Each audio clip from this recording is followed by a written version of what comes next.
Hey everybody, welcome to my channel. My name is Mai, and today's video is going to be this single parent's apartment that I have built in the world of San Myshuno, specifically in the art district in, I think it's Salim's apartment. It used to be a 1-bedroom or a studio, but I've turned it into a 2-bedroom, and yeah, I'm starting off with the entryway. And I really wanted this house to just feel really lived in and to feel like cluttered and colorful and happy. And I felt like the entryway was a great place to set the tone to, I don't know, really showcase a busy lifestyle. But before we continue, I really wanted to thank you all for the support in my last video. All of the new subscribers, viewers, all of your comments and likes have just, I don't know, they've just made me so happy, and I'm really grateful and appreciative for every single one of you. So thank you so much for joining me and for believing in me. I really hope that I won't disappoint you. So yeah, thank you so much for all of your love and support. We are already getting into the kitchen. I think I had a very clear vision for the entryway and pretty much this entire apartment, so there wasn't too much mulling over swatches or anything, which is kind of a first.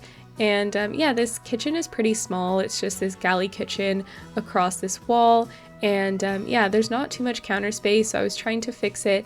And since, I don't know, the windows in this apartment are a little bit weird, I was also kind of struggling with like, oh, there's no window along the kitchen, like it feels kind of closed off. I was trying to like find the right configuration, but I just went with my gut, the first choice that I made, and I think it's okay. I think that the variety of counter to cabinet is kind of helpful and makes it a little bit less stuffy, I guess. I don't know if that would be the word, but here we are working on our little dining area, and I really like these chairs that I used from high school years. I don't get to really use them a lot because they're a very specific style and swatch, but I really love that I went with this yellow and blue theme here because it gave me an opportunity to use those.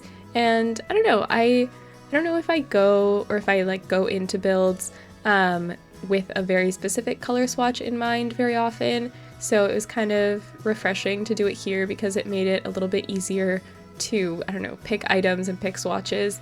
And our living room is honestly really cute too. This couch, this like wicker couch or love seat from Laundry Day is, I don't know, it's not something that I have used a lot in the past, but I feel like recently I've found places for it in my builds, and it's kind of nice to like get good use out of it. And I really wanted to make this coffee table feel very cluttered, so I put a bunch of like arts and crafts, and I put some books on it as well.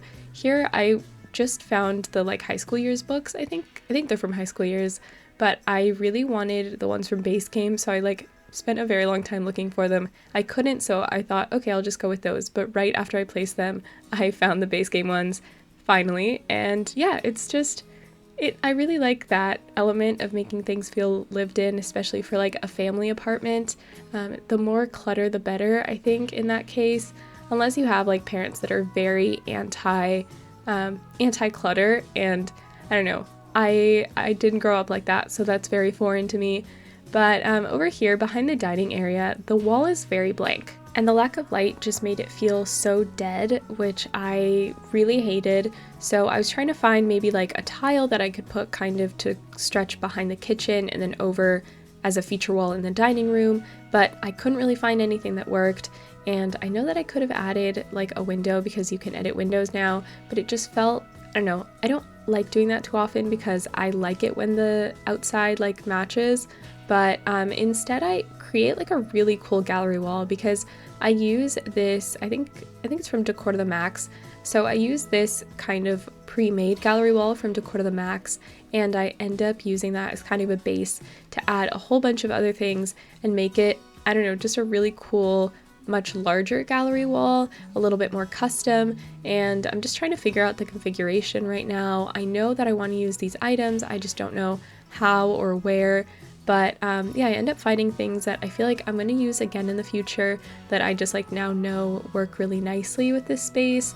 So like this butterfly, or not this space, but this specific item So yeah, that butterfly picture I feel like is a really great addition, and even these like base game little like kids drawings or kids graphic art works so perfectly here. So I really love that. And I think this like hanging plant might be from Movie Hangout, correct me if I'm wrong, but I really love it, and I'm obsessed with the fact that it like fit so perfectly right there, just like over the other stuff. I feel like it added a lot of like visual diversity there, just like with the textures and the colors and like the fact that it kind of sticks out. And also just plants in general kind of help, they really like help elevate spaces, especially like apartments that just feel so drab. And here in this little corner where I just wanted to have like almost, I don't know, it's like a little snack corner and just like a little appliance corner, little storage. I'm just adding some clutter items again to make it feel a little bit more lived in and have it feel a little bit more custom to like this family. And I'm also just trying to, just fit in a lot of clutter because it's a family house and I can't imagine that it won't, like that it wouldn't be. Like to me, a family house just has clutter. Like kids are cluttered beings. So that's probably the most realistic way to create a family house.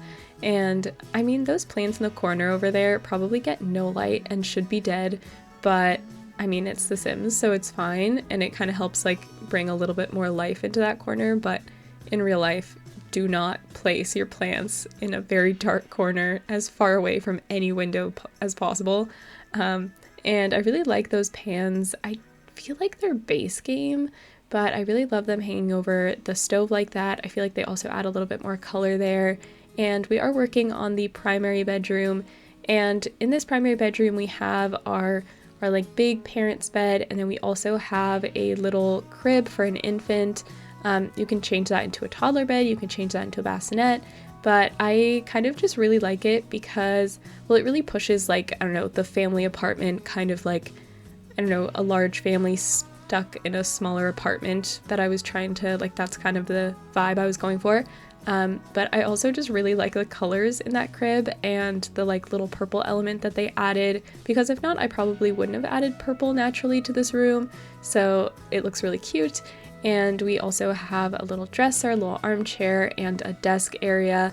The career that I imagined for the adult that lives here is a designer, so I kind of make their desk office area into like a space for a designer. So I put the bulletin board with all of like the swatches from Dream Home Decorator, and also just like the clutter on the desk is very much for a designer.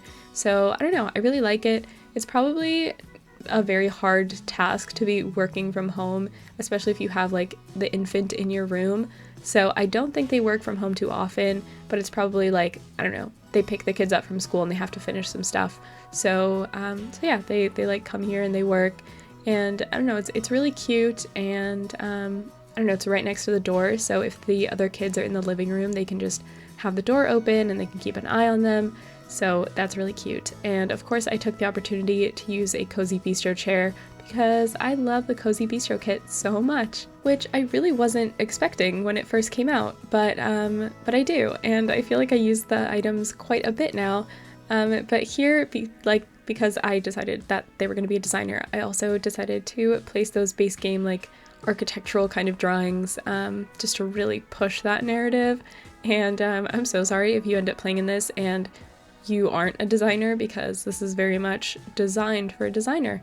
But here around the crib, I decided to also add some like actual infant items so that it's not just like the only infant, like the only clue that there's an infant is the crib. Because this house also doesn't have a change table. Oh yeah, it does have the high chair though in the like general living area. It doesn't really have too many infant items. A lot of the infant items I feel like are just a little bit chunky, so they were hard to fit in here. But here behind the bed, I end up creating another gallery wall, which I'm obsessed with. It turned out really cute and just like warm and bright, and I really like it. Probably going to be recreating this in the future in another build. So somehow I'm going to have to sear it into my brain to remember it. And on this wall I just placed, I think that like little gallery wall, or like those 3 pictures. Oh, I actually have no idea where they're from. Maybe backyard stuff? Could be so wrong. But now we're working on the second bedroom, which is going to be the kids' bedroom. And I decided to make it for just, I think it could be kids, it could be teens. I don't think that it's too specific to either one. It is definitely very like bright and colorful and could be seen as a little bit more childish, or they could just be a really fun teen who isn't going to give in to the pressures of, I don't know, going super neutral and boring once you hit a certain age. But I decided to go with this kind of like teal and purple theme vibe energy. But I felt like that, I don't know, I felt like it added just a little bit of life to have like those two colors, just like they're very like complementing, they're very complementary. They complement each other. And obviously a little rug collage because I love doing that for kids' rooms. But yeah, I really liked these two colors together, and I felt like it was a little bit different from what you have in the rest of the house, a little bit more contrasting. You have the primary bedroom with the warmer colors, and then you have this one with the colder colors. So yeah, you have a little bit of variety. And I also clutter up the desk area a little bit, which I think is really cute, just the way that I clutter it, also a lot more in post-production maybe. Or no, I end up doing most of the clutter here. Okay, that's nice. Sometimes I do my clutter in post-production because it ends up being a little bit excessive. I also use those kind of like tea canisters. I put them on the desk as like, I don't know, maybe that's where they keep their pens or something. They keep little crafting items. I did make this house very crafty, so it could be for that. But yeah, I thought it was like a great dual use for those items. And here we are working on our bathroom. Very quick and easy, not much to it. Yeah, just I use the Parenthood wallpaper, and I love those little towel hooks. I think they're from Growing Together. Yeah, but they're so cute. And yay, we are finally at the screenshots, starting off with our entryway, which is very small and difficult to take photos of, but I feel like it's cute, feels lived in. And here we have our general living space, where I just added a lot of extra clutter in a garbage can. I added extra clutter on the washing machine. There you can see on the dining table as well, just so you can like imagine that they're maybe doing some homework on there. Yeah, very realistic, I thought. And here we have our bathroom. Also added some extra clutter on the sink, and I added those toilet rolls on the toilet. And now we have our bedroom, our primary bedroom, where I just cluttered up the nightstand, and I also placed the building blocks for the infant. There you can see I just placed it next to the dresser. So they are out of the way, but I think that they're also a draggable item, so you can probably just move them around, place them wherever they're functional. And now we are at the kids' room. Don't think I really changed anything in here, maybe just a little bit of extra clutter and those soccer lamps, which I love. And you can probably tell I felt like the wallpaper was a little bit too busy, so I decided to not add any more posters on the walls. But yeah, thanks again for all of your guys' support. I hope you enjoyed this build as much as I did. Bye buds, and thanks for watching. Don't forget to like and subscribe so you don't miss any future videos, comment, and share with your friends. Talk to y'all soon. Bye!